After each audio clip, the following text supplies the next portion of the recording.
네, 저희 트루스 방송 이상한 진행의 새 코너죠. 이 국민이 말한다 두 번째 순서 이제 말씀드리겠습니다. 자, 두 번째 순서는 우리 최대집 위원장님 모셔보고 이야기를 나눠볼 텐데요. 이 현재 애국 활동을 아주 열심히 하고 계시는 분이죠. 이 대한문 집회를 이끌어 나가는 대표이자 현재 대한의사협회 국민건강수호 비상대책위원회 위원장직을 또 맡고 계십니다. 사실 이 최대집 위원장님이 나오셔야 되는데 많이 바쁘신 관계로 요즘 병원이 좀 잘 되시나 봐요. 저희가 이제 인터뷰 영상으로 함께 만나봤으니까요. 한번 영상 함께 보시죠. 일단 문재인 케어, 소위 이제 문재인 케어라고 부르는 이 정부 들어와서 새로운 보건의료 정책에 대해서 요약적으로 짧게 제가 설명을 드리겠습니다. 문재인 케어 하는데 실제로 이제 정부에서 발표한 공식 명칭은 국민건강보험의 보장성 강화 정책입니다. 이 보장성 강화 정책은 크게 세 가지 큰 주제로 되어 있습니다. 첫 번째가 비급여 항목으로 되어 있는 그런 어떤 의료 행위 등등을 전부 다 보험 적용이 되는 급여화 시켜서 그러면 이제 국민들이 들어가는 돈이 덜 들 테니까 우리가 표면적으로 볼 때 그렇게 해서 국민들의 보장성을 높여주겠다. 그것이 첫 번째고, 두 번째는 의료 취약계층, 그러니까 굉장히 고령 노인들이나 아주 연령이 낮은 그런 아이들, 이런 어떤 소아, 영유아, 이런 어떤 의료 취약계층들의 지원을 강화하겠다. 두 번째고, 세 번째가 이제 소위 재난적 의료비라는 용어를 썼는데 그것은 우리나라엔 사실 적합한 용어는 아니고 상대적으로 어떤 소득이 낮은 계층, 저소득층 계층에서 갑자기 어떤 위중한 병, 상당히 큰 병에 걸려서 심각한 질환에 이완이 돼서 갑자기 많은 돈이 들어갔을 때, 가령 재산이 전 재산이 5천만 원인 분이 어떤 가령 급성 백혈병에 걸려서 갑자기 1억 돈이 들어가겠다. 급여 비급여 이런 경우에는 그분들에게는 그 1억이라는 의료비가 상당히 어떤 큰 부담이 되고, 그 돈이 없어서 사람 생명이 사실 왔다 갔다 할 수 있는 상황이 되겠죠. 그래서 이제 그런 상황에 대한 어떤 지원을 강화하겠다. 이 크게 세 가지 카테고리로 구성이 되어 있습니다. 근데 보장성 강화 정책, 소위 문재인 케어가 특별하게 이번 정권 들어서 갑자기 튀어나온 게 아니고 예전부터 소위 취약계층에 대한 어떤 의료 지원, 또 갑자기 어떤 많은 돈이 들어가는 어떤 그런 어떤 상황이 발생했을 때 저소득층에 대한 의료비 지원, 이런 것들은 예전 박근혜 정부, 이명박 정부, 그 이전 정부에서도 계속 해왔던 일입니다. 단계적으로 그 범위를 확대해 왔다는 얘기죠. 건강보험 재정이 허락한 안에서. 그래서 의료계에서도 국민건강보험의 보장성을 강화하겠다. 의료계뿐만 아니라 우리나라 국민 누구도, 정치인 누구도, 언론인 누구도 보장성을 강화한다는 그 대의에 반대하는 사람은 없습니다.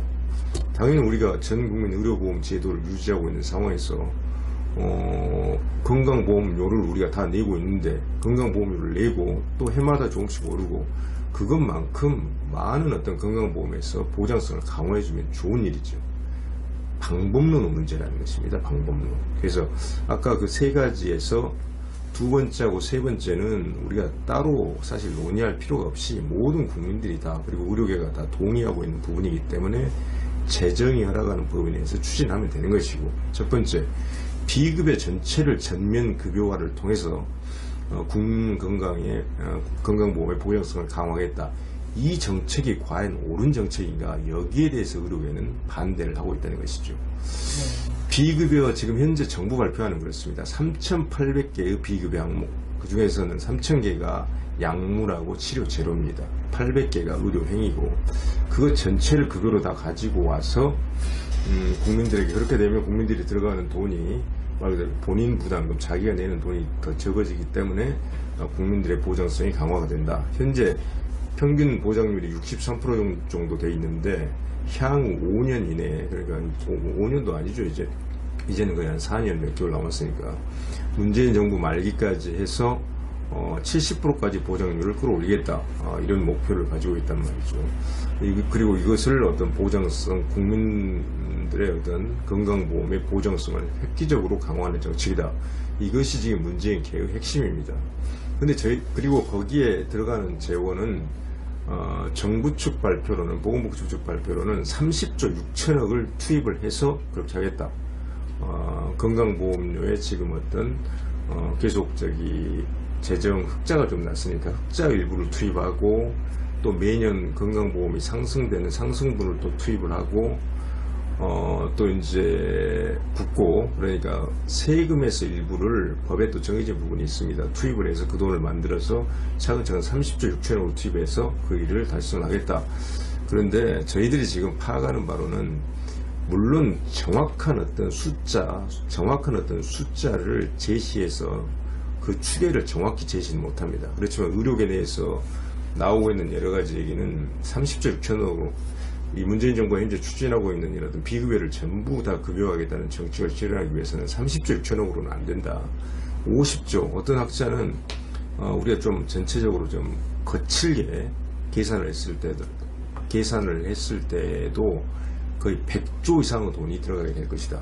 그러면 가령 정부 추계가 예전 2000년 의학분업에서 정부 추계 완전히 틀렸습니다. 그래서 한 해에만 그 의학분업으로 들어가는 돈을 충당하기 위해서 1년 사이에 건강보험료를 21%를 올린 적이 있습니다. 건강보험료가 1년 사이에 21%가 올랐다. 이해할 수 없는 일이죠. 사실 국민 입장에서는 엄청난 상승분으로 감당하기 힘든 겁니다. 근데 당시에 의료계가 주장했던 건강보험 재정에 심각한 문제가 생길 것이다. 그게 1년, 2년 지나놓고 보니까 맞았단 말이에요. 정부 추계는 완전히 틀렸습니다. 그렇기 때문에 우리가 현재까지도 정부를 불신하고 있는 것이고, 30조 6천억을 이렇게 저렇게 해서 투입해서 이 일을 해내겠다. 근데 만약에 정말 50조, 100조가 들어가면 그 돈을 어떻게 마련할 거란 말이죠. 돈은 그냥 찍어낸다고 해서 돈이 생기는 게 아닙니다. 결국 그 돈을 만약에 100조가 이걸 추진하는데 현 정부 방침대로 그냥 그대로 추진이 돼서 100조가 들어갔다. 그럼 그 100조라는 돈을 어떻게, 자기들이 준비해놓은 30조에 70조를 어떻게 마련할 거란 말이죠. 결국은 그것은 국민건강보험료를 올릴 수밖에 없습니다. 국민들한테 또 손을 벌리는 거죠. 세금에서 또 투입할 수밖에 없습니다. 세금은 그럼 무슨 돈입니까? 세금도 국민 돈이란 말이에요. 건강보험료나 세금이나 다 국민 혈세인 게 맞습니다. 그러면 그 돈들을 결국 국민들한테 보험료를 올리고 또 세금을 또 올려서 어떻게 충당을 하고, 그 다음에 의료계에는 줘야 될 돈을 주지 않는 삭감제도라는 게 있습니다. 의료행위를 했음에도 불구하고 그 의료행위에 대해서 여러 가지 부당한 이유를 들어서 지급해야 될 진료비를 지급을 안 해버린단 말이죠. 이런 여러 가지 지출 통제하고 건강보험료 인상을 통해서 그런 일을 달성하려 하다가 아예 건강보험 재정이 한 해 지금 그나마 좀 몇 년 동안 지금 재정 흑자가 나오고 있는데, 적자 나는 건 순식간입니다. 건강보험 재정 적자가 나면은 이것은 국가적으로 엄청난 위기 상황이 되는 것입니다. 그래서 우리가 이제 국민들의 입장에서 이 문재인 케어가 심각한 것은, 비급여 전면급여 정책이 심각한 것은 정부가 추계하고 있는 30조 6천억과는 비교도 안 될 만큼 큰 돈이 들어가게 될 수가 있고, 그것은 건강보험 재정에 엄청난 압박을 주게 될 것이고, 잘못하다 건강보험 재정이 파탄나는, 재정이 파산되는 그런 사태를 초래할 수가 있다. 그럴 가능성이 상당히 크다고 우리 의료계는 주장을 하고 있는 것이죠. 그런 상황이 되게 되면 피해는 결국 국민이 가장 큰 피해를 보게 되고, 그 다음에는 이제 의료계도 엄청난 피해를 입게 되는 것이죠. 지금 문재인 케어 지금 비급여 전면급여화 정책의 가장 핵심적 문제점이 바로 이 문제입니다. 이것은 뭐하고 맞물려 있냐? 의사의 진료권에 제한하고 환자들의 의료 이용 선택권의 제한이 맞물려 있습니다. 기본적으로 비급여가 전면 급여가 된다는 것은, 비급여 건강보험 밖의 영역에 많은 부분들 그렇게 많지는 않지만 일정한 부분의 어떤 의료 행위들이 남아있으면 이 비급여 부분은 국가와 정부에서 통제를 하지 않는 영역이기 때문에 의사가 필요해서 환자에게 권하고 환자가 그것을 받아들이게 되면 자유로운 계약에 의해서 실시할 수 있단 말이죠. 그런데 이게 다 일단 건강보험 급여로 들어오는 순간 정부, 국가가 통제를 받는단 말이죠. 내가 하고 싶어도 할 수가 없습니다. 급여 기준에 맞아야 그 의료행위를 할 수가 있는 것이고, 약제를 쓸 수가 있는 것이고, 치료제를 쓸 수가 있는 것입니다. 그래서 급여 기준이라는 것이 생기고, 그 어떤 의료 행위라면은 시행 횟수 제한이 생기고, 그 다음에 또 이제 의사들이 그 의료 행위를 하고 나서 건강보험 심사평가원이라는 기관에 일단 청구를 해서 그것이 적절했는지 여부를 좀 판단을 하게 되는데, 거기에 또 심사 기준이라는 것이 또 따로 있습니다. 그렇기 때문에 의사들이 그동안에 비급여 항목으로 있던 의료 행위를 수행하는 데 있어서 심각한 어떤 진료권에 제한이 온다는 것이죠. 마음대로 진료를 환자들에게 해당하는 특정한 의료 행위를 권하지를 못한다는 것입니다. 그 말은 바로 그 이면이 뭐냐, 그 동전의 이면이 환자들이 그것을 받고 싶어도 의사들이 그 의료 행위를 함부로 할 수 없기 때문에 환자들이 그 특정한 의료 행위를 받고 싶어도 받을 수가 없다는 얘기죠. 이것이 비교적 경미하고 사소한 질환 또는 경미하고 사소하지는 않지만 환자를 상당히 고통스럽게 하는 만성 질환에 해당되는 경우, 단 이제 이게 치명적 질환이 아닌 경우에는 그래도 좀 우리가 고통을 감내하면서 갈 수가 있는데, 이게 환자 직접적인 생명에 영향을 미치는 그러한 의료 행위에 해당되는 경우에는 이게 심각한 어떤 문제를 일으킨단 말이죠. 기본적으로 그 의료 행위, 의료 행위 중에서 그 치료를 받을 수 있느냐 없느냐에 따라서 환자 생명이 왔다 갔다 하는 문제입니다. 그래서 이 문재인 비급여 전면급여가 우리가 매우 위험하다고 이제 우리가 주장을 하는 것이죠. 얼마 전에 그런 애가 있었습니다. 면역 항암제라고 해서 옵디보주하고 키투다주라는 면역 항암제가 있었는데, 이것들은 굉장히 비쌉니다. 한 번 할 때 몇백만 원이에요. 한 번 쓸 때. 근데 폐암에 생명 연장 효과가 있습니다. 그래서 말기 폐암 환자들이 많이 찾았다는 얘기죠. 근데 이게 일단 이 옵디보주하고 키투다주라는 면역 항암제가 건강보험 적용 대상이 안 되다가 건강보험 적용 대상으로 들어갔단 말이죠. 근데 이제 들어가면서 급여 기준이 생기는 급여 기준이 매우 까다롭습니다. 거기에 해당되는 사람들은 건강보험 적용을 받아서 경제적 부담을 좀 덜 수가 있었죠. 근데 거기에 해당되지 않는데 나는 쓰고 싶다는 사람들이 많이 생겼단 말이에요. 근데 그런 경우에 내 마음대로 쓸 수 있는가? 쓸 수가 없습니다. 급여로 들어가면. 내 마음대로 나는 내가 내 돈 낼 테니까 옵디보주, 키투다주를 내가 그냥 맞고 싶으니까 그 처방을 해서 나한테 놔달라. 의사가 뭐 해줄 수가 없단 말이죠. 급여로 들어가 버리면. 그럼 그 사람들은 그 면역항암제를 맞느냐 맞지 않느냐에 따라서 생명이 1개월, 2개월, 3개월, 6개월 연장되느냐, 바로 몇 주 안에 생명의 박탈이라는 돌이킬 수 없는 피해를 입는 이 결정이 돼버리는 거예요. 그래서 오죽하면 그 환자들이 항암 치료 중에 다 이제 그 머리털도 많이 빠지지 않습니까? 잘 걷지도 못하고 청와대 앞에 가서 몇십 명이 바닥에 누워서 앉아서 시위를 했어요. 급여에서 빼달라고. 이게 비급여 전면급여가의 심각한 문제점, 의료 이용권 제한의 어떤 중요한 한 사례가 되는 것이죠. 한 사례로서 제가 이제 그런 걸 자주 말씀을 드리는 것이고, 그래서 비급여를 전면급여화하는 것이 그리고 굳이 비급여 전체 중에서 그걸 다 급여를 할 필요가 없는 비급여들이 많이 있습니다. 이건 환자의 편의성을 좀 높여주지, 이미 급여화된 대체할 수 있는 치료 행위가 다 있고, 단지 이것은 환자가 조금 더 편하게 받을 수 있기 때문에 비급여로 빠져있는 그런 부분들이 있단 말이죠. 뭐하러 이런 것을 급여로 갖고 와서 국민들의 아까운 건강보험료를 거기다 쏟아붓냔 말이죠. 그럴 필요가 없다는 얘기죠. 그래서 방금 제가 말씀드렸듯이 의사의 진료권이 제한되면서 동시에 그 이면으로 환자의 의료 이용 선택권이 제한되고, 그것이 만약에 환자 생명과 직접적으로 관계되는 심각한 중증 질환이나 외상의 경우에는 환자의 생명 자체가 위협을 받는 매우 심각한 문제라는 것입니다. 그래서 저희들이 이것을 비급여 전체 급여화는 안 된다.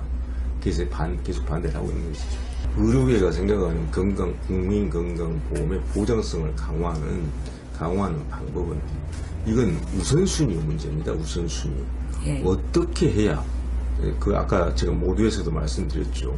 국민건강보험의 보장성은 강화가 돼야 됩니다. 앞으로 점진적으로. 우리가 국민건강보험 제도를 유지하고 있는 우리나라에서 강화가 돼야 되는 것이고, 그런데 어떻게 강화를 시켜야 되는가? 비급여 전체를 급여로 갖고 옴으로써 강화하는 그런 방법은 전체를 이건 해서는 안 되는 일이라는 것이죠. 해서는 안 되는 일이고, 의료계가 제안하는 건 그렇습니다. 최근에 이제 북한군 그 오병사 넘어와서 이국정 교수 외상센터에서 계속 수술 받아서 결국 살려냈지 않습니까? 그러면서 뭐 외상센터에 우리나라 어떤 중증 외상 진료의 어떤 시스템에 심각한 문제가 있다는 점이 이미 노출이 됐고, 거기서 그건 급여 항목으로 돼 있는 여러 가지 어떤 의사 의료 행위에 여러 가지 제한들이 가해져 있기 때문에, 그리고 너무나 진료비가 낮기 때문에 그런 어떤 여러 가지 문제점들이 있다는 것이죠. 그리고 최근에 또 이대 목동병원 신생아 중환자실에서 4명 신생아가 짧은 시간 안에 동시에 사망하는 매우 안타까운 일이 있었습니다. 참으로 좀 자식들 키우는 부모 입장에서는 사실 얼마나 사실 가슴이 아픈 일입니까? 그런 일이 생겼다는 것이. 그런데 이것이 해당하는 병원의 의사, 간호사, 이런 어떤 또 약제실, 이런 그 종사하는 사람들의 불성실, 게으름, 나태함, 또는 지식이나 술기의 부족, 이런 문제로 발생한 문제가 아니라는 것에 원인이 문제가 있는 것입니다. 기본적으로 이대 목동병원과 유사한 크기의 어떤 유사한 규모 병원들을 미국이나 유럽에 비교를 해보면 기본적으로 너무나도 우리나라는 낮은 수가를 책정해 놨기 때문에 적은 의료 인력으로 엄청나게 많은 의료 행위를 감당해야 됩니다. 그러니까 가령 신생아 중환자실에서 담당 의사 한 사람이 봐야 될 신생아 중환자가 30명이다. 30명을 당신이 관리하고 봐야 된다. 이건 불가능한 얘기고, 이런 시스템 하에서는 사고가 안 날 수가 없습니다. 사고가 안 날 수가 없는 것이죠. 지금까지도 지금 이렇게 사고가 많이 안 나는 것 자체가 지금 현재 근무하고 있는 의사들, 간호사들, 각종 병원 인력들의 말 그대로 초인적인 노력으로 이 시스템이 유지가 되고 있는 거예요. 그래서 우리 의료계가 주장하는 보장성을 강화하는 가장 우선적인 정책은 뭐냐? 필수적인 의료, 반드시 우리가 해야 되는 필수적인 의료, 그리고 중증 의료, 중증 외상이나 중증 질환에 대해서 이미 급여 항목으로 다 대부분이 들어가 있습니다. 그것들에 대한 보장성을 강화를 시키라는 얘기죠. 즉 급여 기준을 그렇게 의학적 원칙에 의해서 급여 기준을 만들었는데, 건강보험과 심평원 그리고 보건복지부 정부는 늘 재정 원칙을 우선시합니다. 의학적 원칙으로 급여 기준을 의료계에서 이런저런 원칙을 제시를 했으면 그 원칙을 기본으로 하고 재정 원칙을 2차적인 어떤 원칙으로 삼아서 조정을 그 기본 기준을 유지하면서 놔둬야 되는데, 재정 원칙으로 제멋대로 바꿔버린다는 얘기예요. 그러니까는 기본적으로 이 사람은 필수적인 의료고 중증 의료 대상인데도 급여에 해당하지 못해서 자기 부담, 본인 부담을 하고 치료를 하거나 그 치료를 받지 못하거나 이런 일들이 생긴다는 것이죠. 그리고 거기에 대한 어떤 또 각종 약제들도 꼭 필요한 약제들인데 아직 비급여로 남아있는 것들이 있고, 그리고 필수료하고 중증으로에 해당하는 그런 어떤 질환들에 대해서는 본인 부담금을 현재 뭐 여러 가지 보통 뭐 30%, 20% 질환에 따라 조금씩 다릅니다. 의원급 의료기관은 30%가 돼 있는데, 필수적이고 필수 의료하고 중증 의료에 대해서는 본인 부담금을 낮춰주라는 거예요. 본인 부담금을 낮춰주라는 거예요. 그리고 필수료하고 중증 의료에 대해서 우리가 진짜 보장성을 강화하려면, 보장성을 돈 많이 내고 적게 내는 문제가 아닙니다.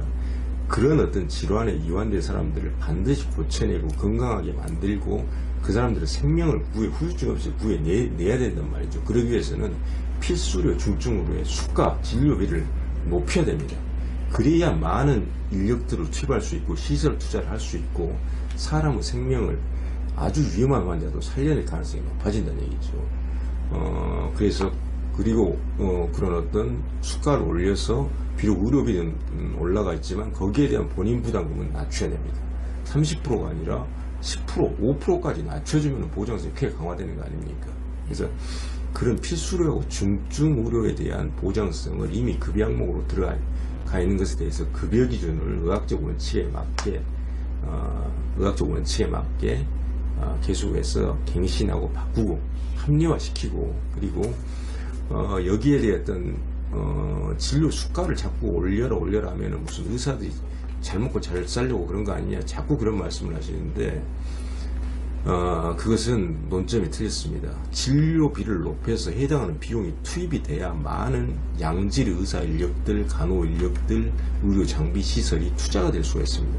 그리고 이대 목동병원 신생아 중환자실 사례에서도 보듯이 그렇게 해서 그리고 이제 실제 그 해당하는 그 환자들의 본인 부담금 비율을 훨씬 더 낮춰줘야 된다는 얘기죠. 그렇게 해서 그렇게 하는 것이 국민들의 보장성을 강화하는 제일 우선적으로 해야 될 일입니다. 비급여 전면급여는 할 필요가 없는 일이에요. 그럼 비급여 전체를 그대로 현재로 두자는 것이 아니라 비급여 중에서도 필수적인 어떤 의학적인 비급여가 있습니다. 근데 왜 아직 급여가 안 됐냐? 재정 문제 때문에 너무 돈이 많이 들기 때문에 안 됐단 말이죠. 그런 항목들에 대해서는 지금까지 해왔던 것처럼 지금까지 모든 정부들이 해왔습니다. 점진적으로 그런 것들을 조금씩 급여로 가져오자는 얘기죠. 전부 다 가져오는 것은 이건 건강보험 재정하고 세금 낭비입니다. 가져올 필요가 없는 거예요. 비급여는 비급여대로 놔두면 되는 겁니다. 개인의 선택에 맡기면 되는 겁니다. 그래서 다시 한번 요약에 말씀드리면 필수의료, 중증의료에 대한 보장성을 강화하는 것을 가장 우선시하고 비급여 중에서도 필수적인 어떤 의학적 비급여를 점진적으로 급여하는 방향으로 가면 된다는 것이죠. 이게 의료계가 제시하는 대안이고 의료 현장에서 의학의 최고 전문가이자 의료 현장에서 의료 제도하고 직접 환자들을 치료하는 그 의사단체 이번에 비대위가 꾸려졌는데 이 문제를 전담하기 위한 그런 비대위의 공식적인 의견이라고 보시면 됩니다. 네, 알겠습니다.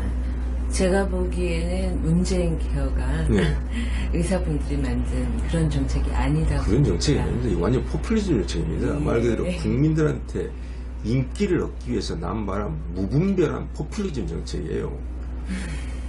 그러니까 국민들은 실제로 보장성 강화도 제대로 안 되면서 돈만 엄청나게 들어가고 지금 이런 것이 눈앞에 뻔히 보이기 때문에 저희 의사들이 사실 하루하루 진료하기 바쁜데 지금 나가서 작년 12월 10일에서 3만 명 모여서 거리에서 저희 시위했잖아요. 청와대 앞까지 가서. 저는 저기 머리 이렇게 두르고 가서 하루 10몇 킬로 왔다 갔다 달려가고 왔다 갔다 하면서. 그래서 지금 사회가 그렇게 됐으니까 어쩔 수 없는 사실 운명이기도 한데. 네, 우리 최대집 위원장님의 말씀 잘 들었습니다. 자, 다음으로는 저희 애국국민 칭찬 릴레이 시간입니다. 정말 들어도 칭찬 릴레이라는 말이 좀 확 와닿죠? 우리 최대집 위원장님께서 그 대망의 첫 스타트를 끊어주셨으니까 영상 함께 보시고 다음 이야기 나눠보도록 하겠습니다. 안녕하십니까? 네, 안녕하십니까. 릴레이 토크 애국자로 첫 번째로 선정이 되셨습니다. 네. 느낌 있으시면 한마디 말씀해 주십시오. 애국운동, 우리가 자유애국운동, 이런 이름으로 저희들이 오랫동안 사실 활동을 많이 해왔는데, 네. 막상 또 애국자다, 뒤에 자자가 붙어서, 이렇게 특정을 해서 지칭이 되고 또 제가 선정이 돼 있다고 하니까 약간 조금 좀 쑥스러운 점도 있고, 물론 저는 이제 나라를 위한 그런 어떤 운동을 아주 오랫동안 해왔습니다. 많은 희생도 있었고 또 성과도 있었고 아무튼 그런 쑥스러움을 일단은 뒤로 하고 이런 좋은 그런 어떤 프로그램 기획에 주셔서 굉장히 반갑게 생각하고 일단 그렇게 선정을 하셨다고 하니까 방송에서 제 소임을 한번 다해보도록 하겠습니다. 최대집 대표님을 굉장히 좋아하시는 분들이 너무너무 많으세요. 네. 그분들을 위해서 한 말씀 해주시죠. 예. 지금 나라의 상황이 북핵 위기, 또 북한 미사일, 또 어떤 현재 문재인 정권의 말 그대로 안보 위기 초래, 또 경제 파탄, 민생 파탄, 그 다음에서 계속된 어떤 정치 보복 등등 국민들이 지금 국민이 나라를 걱정하고 국민이 정치를 걱정하고 국민이 정부를 걱정해야 되는 아주 심각한 위기 정국입니다. 그래서 이런 위기 정국에서 사실은 우리나라 중추 백본을 담당하는 성숙하고 각성된 우리 자유민주 체제를 수호하려는 우리 진영의 국민들께서 심려가 이만저만이 아니리라고 저는 그렇게 생각을 하고 있습니다. 저 역시 매일매일 나라 걱정을 하고 있고 얼마 전 저희 이제 가정으로 목사님께서 신방을 오셨을 때도 이 자유대한민국을 국난의 위기에서 구해주시라는 제목으로 제가 기도를 부탁드렸습니다. 그만큼 심각한 어떤 국난의 위기 상황인데, 그렇지만 우리에게는 확실한 어떤 희망이 있고 결국 유일하게 우리 대한민국이 앞으로 가야 될 길, 갈 수밖에 없는 길은 정해져 있습니다. 그 속에서 상당한 난관이 있을 것은 분명하고 우리가 많은 어떤 역경도 있을 것입니다. 하지만 우리가 가는 길이 옳은 길이고, 그리고 우리가 가는 길이 반드시 승리의 길이고, 그것이 대한민국과 자유민주주의와 그리고 정의와 진실 그리고 공정성을 지키는 길이라고 확신을 하고 있습니다. 반드시 그렇게 될 것입니다. 그렇기 때문에 전혀 일시적인 어떤 역경과 혼란 이런 것에 좌절하지 마시고 하루하루 우리의 직업 생활에 충실하면서 또 한편 나라를 생각하고 국민을 생각하는 그런 어떤 우리 자유민주 체제를 수호하는 운동에도 우리 새로운 각성이 지난 탄핵 사태를 계기로 생겼으니까 우리가 모두 매진하는 그런 생활을 우리가 계속 지속하다 보면 반드시 우리가 원하는 결과를 얻을 수 있을 것으로 확신을 하고 있습니다. 네, 우리 최대집 위원장님께서 그 첫 번째 스타트를 끊어주셨는데요. 두 번째 그리고 세 번째 주인공을 저희가 기다리고 있겠습니다. 이 트루스 방송을 통해서 이상한 진행에 문의를 주시면 저희가 또 그 두 번째, 세 번째 주인공을 찾아서 출동할 예정이니까요. 많은 문의 주시고요. 자, 그리고 이 태극기가 한 명이 아니라 정말 100명, 1000명, 그리고 100만 명이 되는 그날까지 저희는 또 움직이겠습니다. 자, 오늘 시청해주신 여러분 감사합니다.